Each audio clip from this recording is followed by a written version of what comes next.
So we're in Mlilwane. This is a beehive hut that I'm staying in for the night. It is nighttime, so it's hard to see. I might do this again tomorrow. But this is more or less the structure of the hut. Got 2 beds. Pretty small door. Kind of a closet area.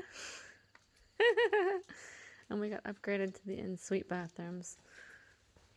En-suite rooms rather, so shower here, a toilet, but like they're outside talking about black mambas and stuff.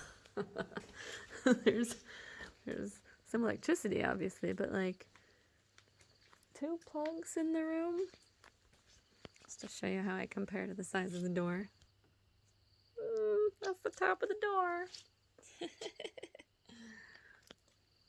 So yeah, Mlilwane, Swaziland.